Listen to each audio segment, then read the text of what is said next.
para sa mga SSS pensioners na kinakailangan ng mag-file ng Annual Confirmation of Pensioners or ACOP ngayong 2024 at walang time na pumunta para mag-walk-in sa SSS.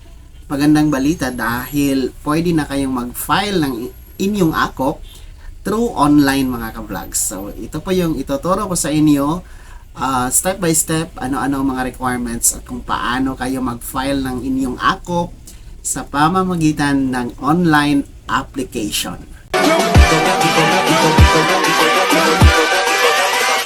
Hold up.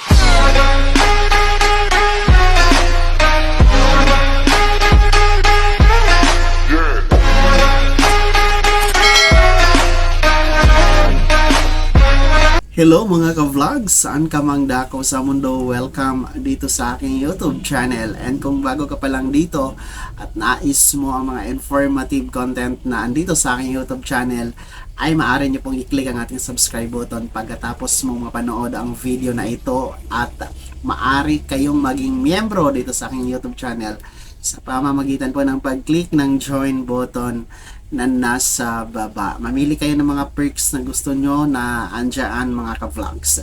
So, since required na nga po ngayon no, under sa SSS Circular 2023-013 na inilabas po ng SSS hinggil nga po sa revised guidelines ng pag-file ng Annual Confirmation of Pensioners or ACOP program mga ka-vlogs, no? Ni-require na nga po lahat, wala nang exempted, no? Pati po yung exempted dati na 80 years old and above ay binalik po siya ngayon na kailangan ng magpa-ACOP, maging yung mga below 80 years old. So marami po ang nagtatanong kung pwede bang mag-apply online sa ACOP, no? Marami ang hindi kasi pwedeng makapunta sa SSS na mag-file, no, over the counter kasi nga po may mga SSS pensioner tayo na hirap maglakad, hirap magbiyahe papuntang SSS branch. Yung iba naman is nakaratay or bedridden mga ka-vlogs. So mas maiging online na nga po yung hinihingi nila na pamamaraan. Well, in fact, provided naman po yan no, sa revised guidelines ng pag-comply no, sa compliance ni SSS doon sa Circular 2023-013. So, kasama na po yan sa pinagpipilian na pamamaraan ng pag-file ng ACOP ni SSS dahil meron po doong over the counter, no? Over the counter na walk-in para naman po yan sa mga capable pa na pumunta sa SSS branches kung saan man kayo naroroon mga ka-vlogs. So, meron namang online through email. Ngayon ay ituturo ko sa inyo step by step kung paano kayo mag-email ng inyong ACOP requirements, kung paano kayo mag-file ng inyong ACOP application kay SSS. Of course, bago tayo mag-email, unang-una, ihanda muna natin yung ating mga requirements. So, meron po tayong mga types of pensioners, no? Kagaya po ng retirement pensioners, total disability pensioners, meron naman po tayong death or survivor pensioners, at yung tinatawag natin na dependents, children under guardianship. So, meron yung mga iba't ibang requirements mga ka-vlogs. But in common or in general, number one po, kailangan natin ng ACOP form or yung ating Annual Confirmation of Pensioners na form. So, ang form naman na ito ay madali lang naman po itong kunin kasi hindi naman po ito binabayaran or this is not for sale. Maaari po nyo itong i-download sa inyong cellphone. Actually, kung mayroon kayong internet or data, pwede nyo itong ma-download, no? I-type lamang ninyo sa Google nyo yung SSS ACOP form sample. So, lalabas na po yan. Ipiprint nyo lang po yan mga ka-vlogs.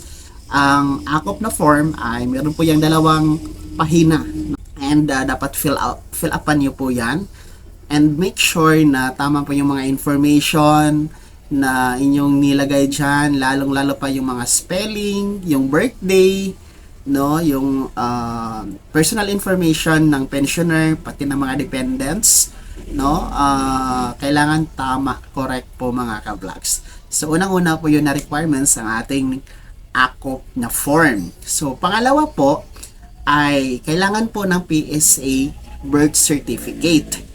Pero take note mga ka-vlogs na ang PSA birth certificate ay applicable lamang po ito doon sa dependents, children under guardianship.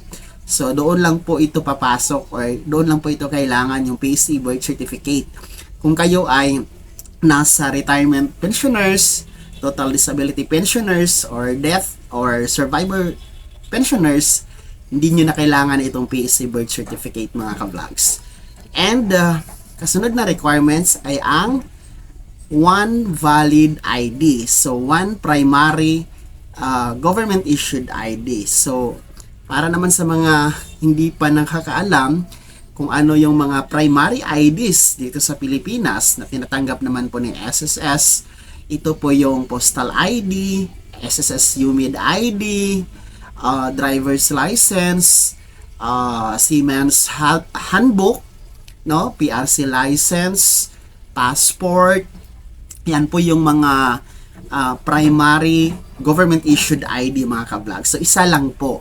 Well, sa mga wala naman pong primary ID, no, dahil hindi naman po lahat ng mga senior citizen na mga pensioners, no, kay SSS ay mayroong primary ID.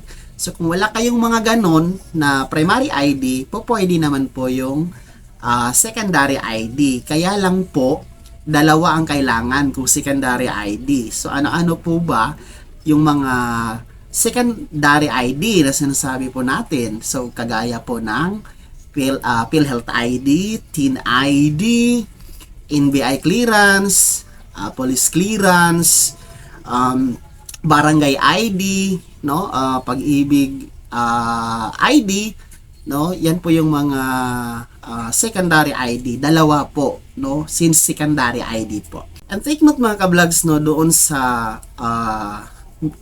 type of pensioner na disability pensioner, no, yung mga disability pensioner po natin, kinakailangan po ng medical certificate. So isa po yun sa attachment ng requirements po sa pag-file natin ng AKOP. Or pwede naman po, no, kung walang medical certificate ay pwede naman po i-conduct ng SSS yung home visitation, no. So much better kung meron po tayong medical certificate.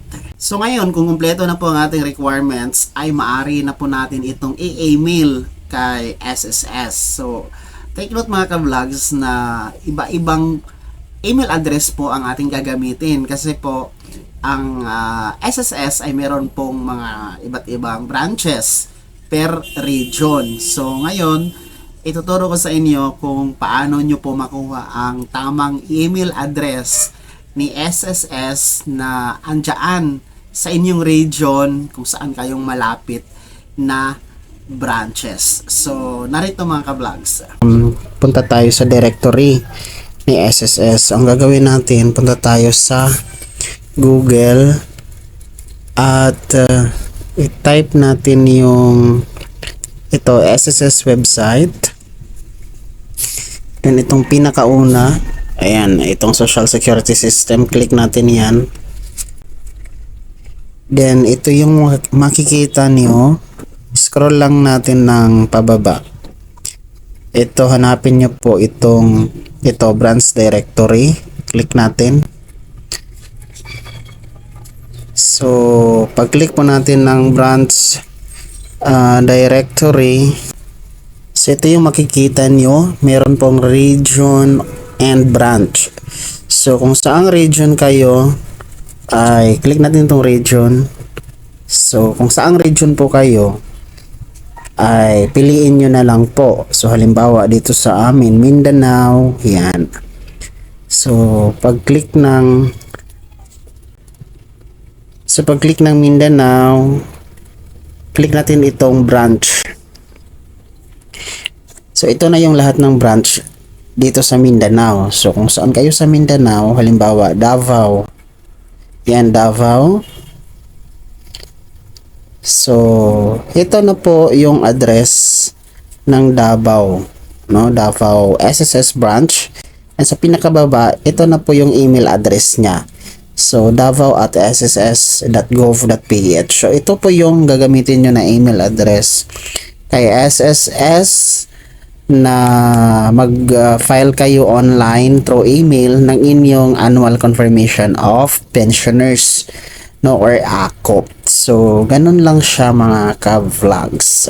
So, yun yung pong tama, no, na pagkuha ng email ad or email address para ma-send nga po natin itong ating mga requirements through online, no, sa pagpapaakot. And pagpunta po natin sa ating email address ay i-attach lang po natin yung mga files, no, yung sinasabi nating ACOP form, one valid ID or two secondary ID, yung medical certificate if total disability pensioner, and the marriage or the PSA birth certificate if dependents children under guardianship. So yun yung mga i-attach natin sa ating email kay SSS.